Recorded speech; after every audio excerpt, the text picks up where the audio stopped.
அவங்க ராஜலட்சுமிங்கிறவங்க. அவங்க மன்னார்குடி ஐசிஐசி பேங்க்கில் வந்து ஒரு சேவிங் அக்கௌண்ட் வச்சுருக்காங்க. அவங்களோட சம்பளம் எல்லாம் அந்த பேங்க்கில் தான் ஏறுது. இந்த நிலையில் வந்து 2023 போல் ஒரு 5 லட்ச ரூபா பர்சனல் லோன் வாங்குறாங்க. அந்த பேங்க்கில் வந்து 2023 மே மாதம் வாங்குறாங்க.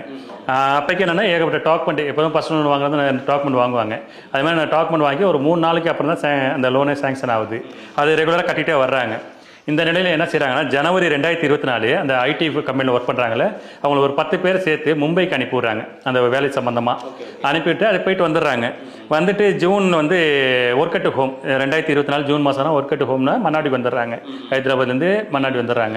வந்துட்டு ஒர்க் பண்ணிட்டு இருக்கும்போது மதியம் ஒரு 1:51 ஒர்க் பண்ணிட்டு இருக்கப்ப என்சிபி டிபார்ட்மெண்ட் ஆஃப் போலீஸ்ன்னு சொல்லி ஒரு போலீஸ் செக்யூரிட்டியில் உள்ள ஒருத்தவங்க வந்து ஸ்கைப்பில் வந்து அவங்க லேப்டாப்க்கு வர்றாங்க. வரும்போது அவங்க வந்து எல்லாம் அவங்க எங்கெங்கே ஒர்க் பண்ணுறாங்க, அந்த மும்பை போயிட்டு வந்த தகவல், எங்கே தங்கியிருந்தாங்க, எல்லா டீட்டெயில்ஸ் கரெக்டாக சொல்லி, நீங்கள் வந்து போதைப்பொருள் கும்பலோட தொடர்பு இருந்ததாக எங்களுக்கு கம்ப்ளைண்ட் வந்திருக்கு, உடனே நீங்கள் அவங்க வந்து டிஜிட்டல் அரெஸ்ட் பண்ணியிருக்கோம், நீங்கள் ரூமை விட்டு வெளில போகக்கூடாதுன்னு சொல்லி எங்களுக்கு ஒத்துழைப்பு தரணும்னு சொன்னோன்னா அந்த பொண்ணு பயந்துருச்சு.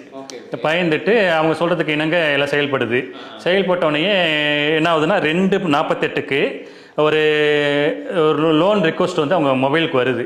ஓடிபி மாரி வருது. இவங்க இது என்ன வருதுன்னு நினச்சிட்டு இருக்கிறதுக்குள்ள அடுத்த 3 நிமிஷத்துலேயே, அதாவது 2:51 அந்த அமௌண்ட் வந்து டெபிட் ஆகிடுச்சு. எவ்வளோ அமௌண்ட்டு? அதாவது லோன் சேங்ஷன் ஆனது வந்து 11 லட்ச ரூபா.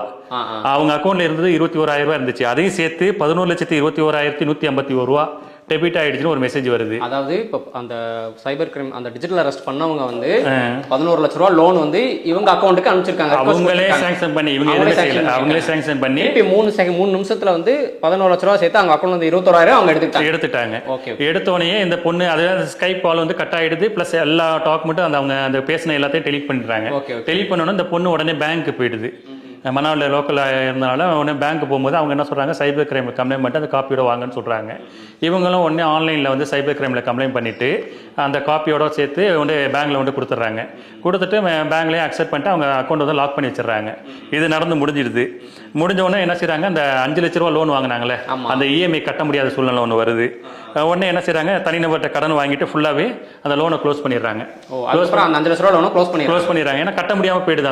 அந்த அக்கௌண்ட்டில் லாக் பண்ணனால இஎம்ஐ பிடிக்க முடியலன்னா 5 லட்ச ரூபா தனிநபர் கடன் வாங்கி ஃபுல்லாக கட்டிடுறாங்க. கட்டிட்டு அவங்க முடிஞ்சிச்சுன்னு நினச்சிட்டு போயிட்டு அன்றாட வேலையை போய் பார்க்க பெங்களூர் போயிட்டாங்க. போயிட்டு இருக்கப்போ என்ன ஆகுதுன்னா, 2025 பிப்ரவரி போல் ஒரு நோட்டீஸ் வருது பேங்க்லேருந்து. அதாவது அந்த வாங்காத அந்த டிஜிட்டல் அரெஸ்ட்டில் பண்ணாங்களா அந்த 11 லட்சத்துக்கு நீங்கள் லோன் கட்டாமல் இருக்கீங்க, கட்டுங்கன்னு சொல்லி பேங்க்